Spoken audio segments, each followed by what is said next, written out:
সাদা মার্বেলের অপূর্ব কারুকাজ, প্রেমের প্রতীক তাজমহল। কিন্তু এই সৌন্দর্যের আড়ালে কি লুকিয়ে আছে কিছু অজানা রহস্য? আজ আমরা জানব তাজমহলের ইতিহাস ও এর সাথে জড়িত কিছু মিথ এবং বিতর্কিত তত্ত্ব। ১৬৩১ সালে মোগল সম্রাট শাহজাহানের প্রিয় স্ত্রী মুমতাজ মহল মারা যান। তার স্মৃতিতে নির্মিত হয় তাজমহল, যা ইতিহাসের অন্যতম বিস্ময়। প্রায় ২০ বছর ধরে ২০,০০০-এরও বেশি কারিগর এই অপূর্ব সৌধ নির্মাণ করেন।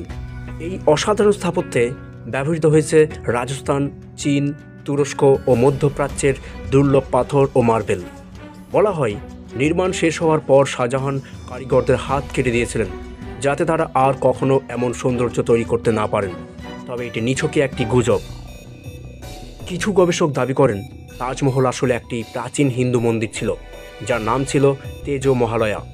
ইতিহাসবিদ P.N. ওক তার বইতে বলেন, এটি মূলত শিব মন্দির ছিল এবং মোগলরা এটিকে দখল করে মুমতাজের সমাধিতে রূপান্তরিত করেন।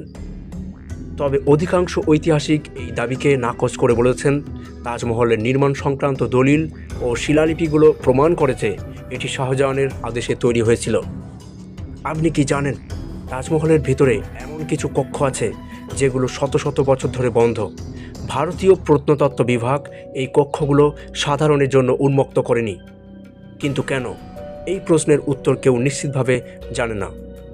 কিছু গবেষক বলেন ওই কক্ষে মূল্যবান রত্ন বা শিলালিপি রয়েছে। আবার কেউ বলেন সেখানে এমন কিছু আছে যা ইতিহাস বদলে দিতে পারে। কেউ কেউ আবার দাবি করেন রাতে তাজমহলের ভেতরে অদ্ভুত শব্দ শোনা যায়, যেন কেউ কাঁদছে।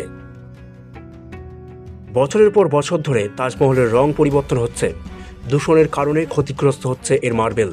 তবে আজও এটি বিশ্বের সপ্তাশ্চর্যের একটি এবং প্রেমের চিরন্তন প্রতীক হিসাবে টিকে আছে। আপনি যদি ইতিহাসের রহস্য ভালোবাসেন, তাহলে সহজ ইতিহাস চ্যানেলটি সাবস্ক্রাইব করুন এবং নতুন ভিডিওর জন্য বেল আইকন প্রেস করতে ভুলবেন না।